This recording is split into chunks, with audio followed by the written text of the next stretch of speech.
بسم اللہ الرحمن الرحیم۔ السلام علیکم اسٹوڈینٹس، میں فائزہ کمل آپ کے اپنے انٹرنیشنل ٹیچر سروس میں خوش آمدید کرتی ہوں۔ ایک نئے لیکچر کے ساتھ آئیے ہم اپنے آج کے ٹاپک کی طرف چلتے ہیں۔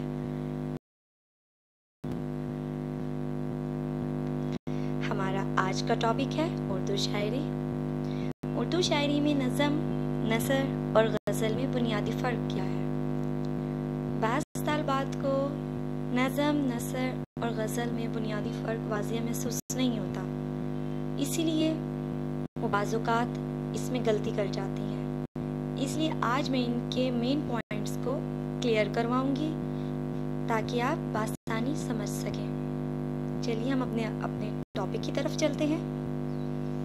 سب سے پہلے ہم نثر اور نظم میں فرق دیکھیں گے، اس کے بعد نظم اور غزل میں فرق دیکھیں گے۔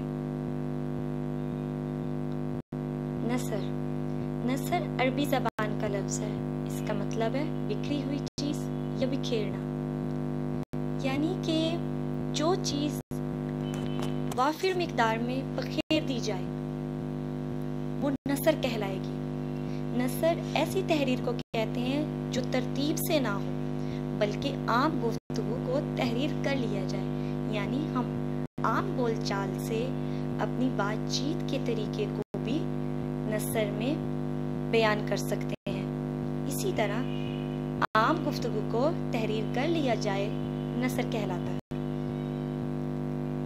ہمارا نیکسٹ ٹاپک ہے نظم۔ نظم عربی زبان کا لفظ ہے، اس کا مطلب ہے موتی پرونا یا منظم، یعنی کہ چیزوں کو اکٹھا کر دینا، یکجا کر دینا۔ نثر کا مطلب اور اس کے برعکس نظم کا مطلب ہے چیزوں کو۔ اکثر نثر بکھیرتی ہے تو نظم منظم کر لیتی ہے۔ کسی بے ترتیب اور بکھرے ہوئے مواد کو موزوں اور مرتب شکل میں پیش کرنا نظم کہلاتا ہے۔ نثر میں الفاظ کو بغیر ربط کے لکھا جاتا ہے، یعنی کہ بے ترتیب ہم لکھ سکتے ہیں، یعنی اس میں وزن کا خیال نہیں کیا جاتا، بلکہ جبکہ نظم میں ربط رکھا جاتا ہے اور اس میں وزن کا خیال کیا جاتا ہے کہ کیا چیز ہم کو لکھنی چاہیے اور کیا نہیں لکھنی چاہیے۔ نظم میں جملہ مختصر ہوتا ہے اور نثر میں جملہ مختصر نہیں ہوتا۔ ہمیں یہ ہمیشہ واضح خیال رکھنا چاہیے کہ نظم میں جملہ مختصر ہوتا ہے اور نثر میں مختصر نہیں ہوتا، اس میں بہت سی عبارتیں ہوتی ہیں۔ والٹر پیٹر کا ایک قول ہے، عظیم ترین خیالات کو لفظوں میں لکھ دینا نثر کہلاتا ہے۔ کیا کہلاتا ہے؟ عظیم ترین خیالات کو لفظوں میں لکھ دینا نثر کہلاتا ہے، جبکہ عظیم ترین خیالات کو عظیم ترین لفظوں میں لکھنا نظم کہلاتا ہے۔ امید کرتی ہوں آپ کو یہاں تک بہت اچھے سے سمجھ آ گیا ہوگا۔ اپنے نیکسٹ ٹاپک کی طرف چلتے ہیں۔ ہمارا نیکسٹ ٹاپک ہے غزل۔ غزل عربی زبان کا لفظ ہے، فارسی میں اس کا مطلب ہے عورتوں سے باتیں کرنا یا عورتوں کے متعلق باتیں کرنا۔ غزل منتشر خیالات پر مبنی ہوتی ہے، یعنی اس میں مختلف خیالات، مختلف احساسات کو بیان کیا جاتا ہے۔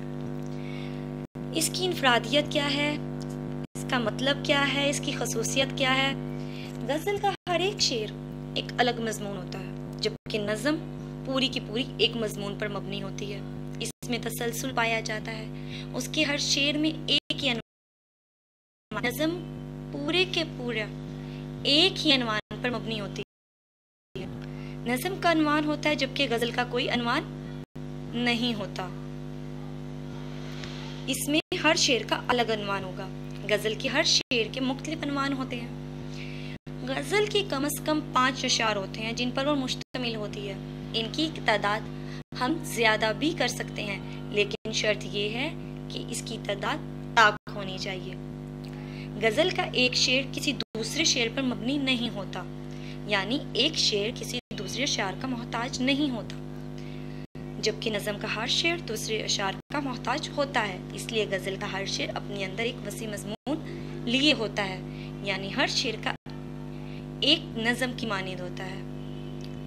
امید کرتی ہوں آپ کو نظم، نثر اور غزل میں بنیادی فرق واضح بیان ہو گیا ہوگا اور بخوبی سمجھ بھی آ گیا ہوگا۔ مجھے اجازت دیجیے، اللہ حافظ۔